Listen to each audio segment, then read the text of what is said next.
I can't wait to this. If I know where you're going. You want to go? You want to go to it? I do. Deebo Samuel. He plays for the San Francisco 49ers.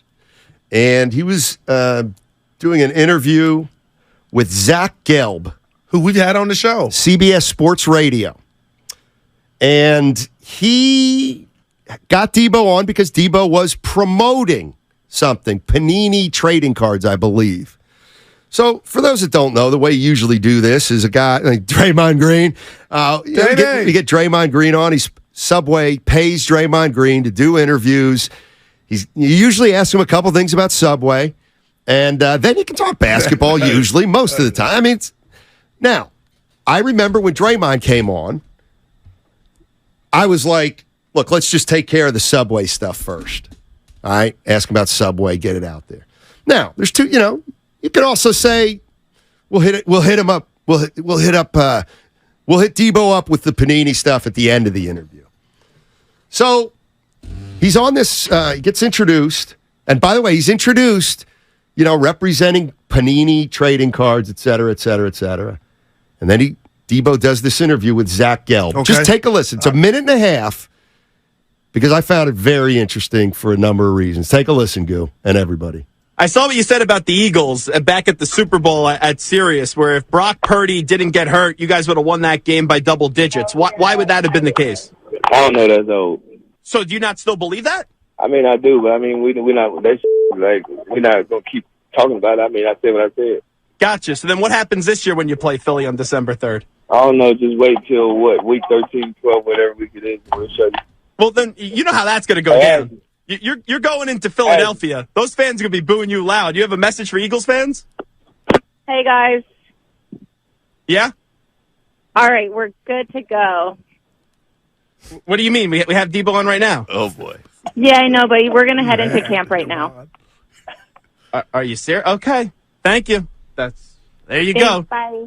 Deebo Samuel right there. Doesn't want to answer a few questions. Are you serious? We got hung up on because all we did was ask him about the quarterback situation and then Philadelphia? And we got hung up on by Deebo Samuel? That's a joke. An absolute joke.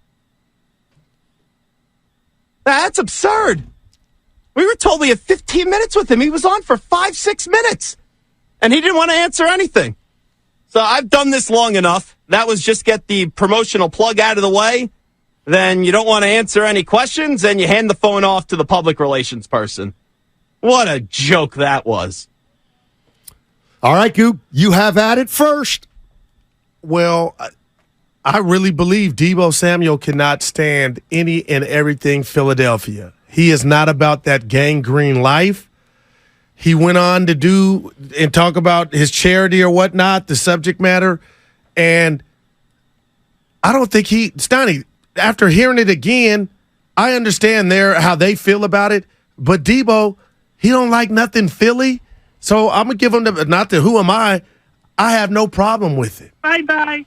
I don't think which part or all of it? He didn't want to open up on some real life questions about his football team that are hovering over the team.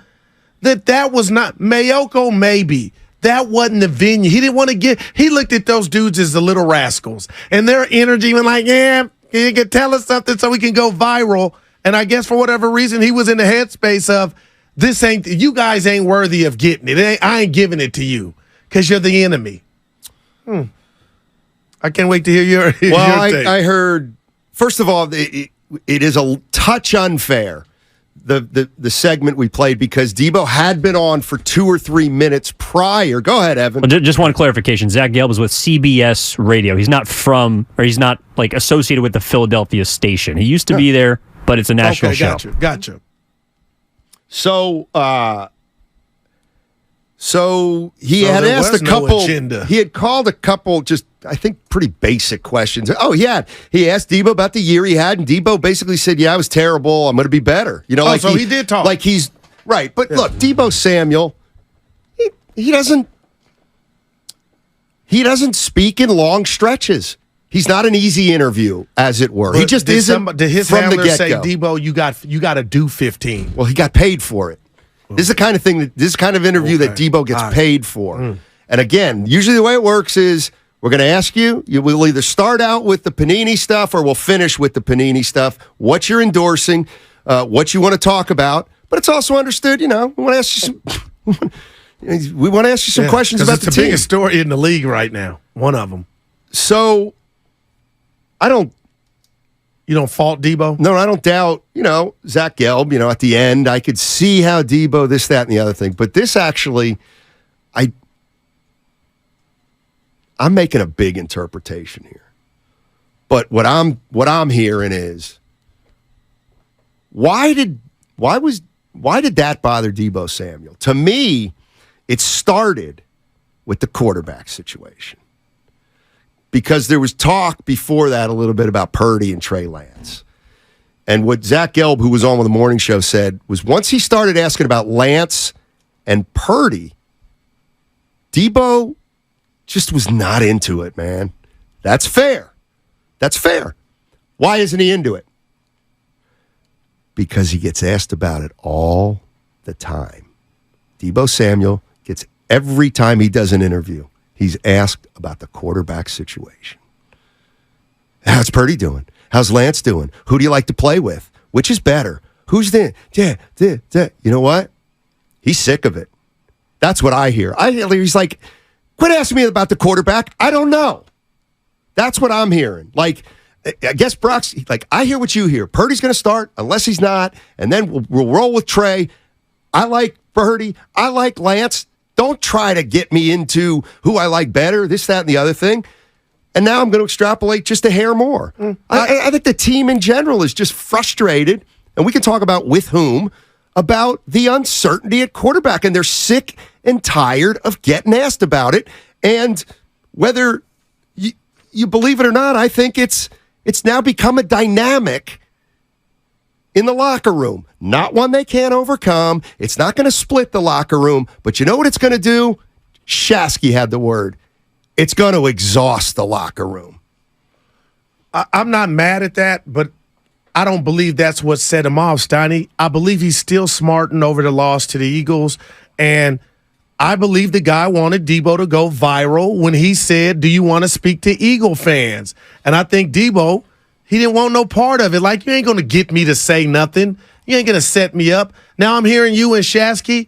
I'm not mad at that. But, Steiny, I put that as rich people problems. Talk to me about making it to your next payday when you got nothing and no groceries. If you're an athlete like the Niners and you got a quarterback controversy, if we want to even dub it that I don't think that's – you can be exhausted, but at the end of the day – sometimes that's the difference between winning a Super Bowl and not winning a Super Bowl. You can't – what do you mean you can't? No, I'm like – what are you to do then? You can't do anything. Right. You have to, all of you collectively and individually have to handle it and keep your sanity. So you're saying Deebo's exhausted, yes. Not just this interview, just with this in general. I do, yes. When Trey actually, Brock Purdy was not even a thought last year at this time. So what did we know? Jimmy's gone. They're going to give it to Trey Lance, and that's what happened. So last year, the energy around this team, it was Trey's car to drive. So where was the exhaustion then, Steiny? I'm just telling you it wasn't at a high level because Trey Lance got the keys in training camp. There was no young Montana. So it's not like it's years of this I'm trying to describe really? to you. It isn't? I mean, it's been Jimmy's show, and people tired of how good Jimmy is, but there was Jimmy never had anybody to look over his shoulder. Do you think it's possible that some 49er players, regardless of why it's happened or not, are frustrated because we don't know who's going to quarterback?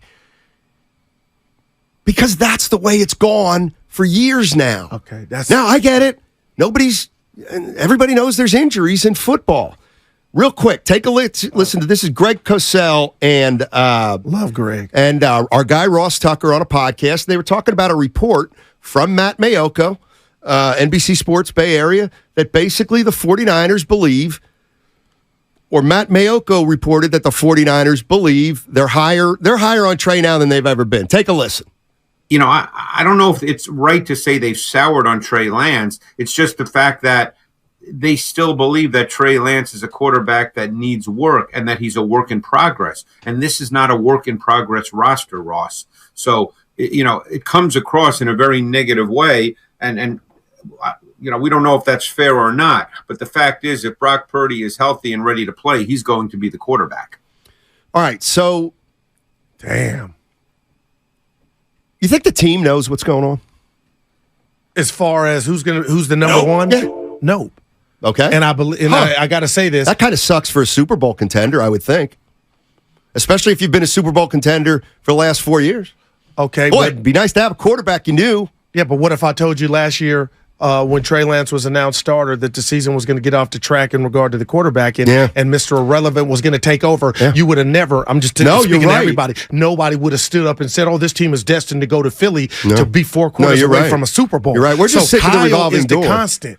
Right, I know. And that gets me to my point where, if you think that I don't believe, I believe some players in that locker room are not crazy about the quarterback situation and the way it comes down on their shoulders and how much they have to deal with it.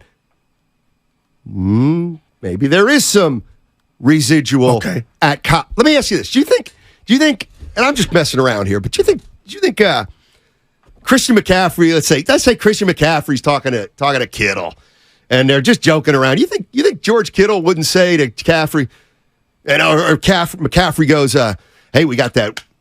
Hey, we're playing the Eagles week 12. Did you see that? I think that'll be a fun game." I could see Kittle saying, "Wonder who'll quarterback? Who do you think will be quarterbacking?" My odds, you know what I mean? Even if they're joking about it, it's old. It's gotten old, and I think there's frustration among some players to different degrees. You think there's nothing there? And the reason I think nothing is there is because they're winning. Right. So let me give you this. Not the ultimate prize. I'll go Dallas. I'll go Detroit. They all got their franchise quarterback, Minnesota, but they're nowhere near the winning that the 49ers have had. That's right. I got to be honest, Steiny. I'm sure they would like to have. Well, they just got over the Jimmy Garoppolo era, so you had a constant when he was not hurt about who was going to be behind center. So I feel like the stuff that you're talking about, those conversations or snickers or whispering, can you believe? I feel like that's on mute because whoever is behind center last year, prime example, they're winning damn near more than anybody else. That's right. So I agree. You might be right.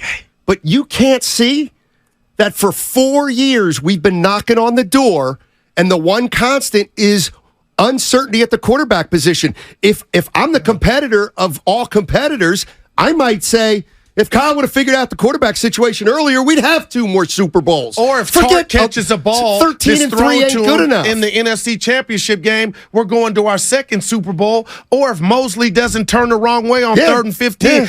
But you know what? Those are out of your control.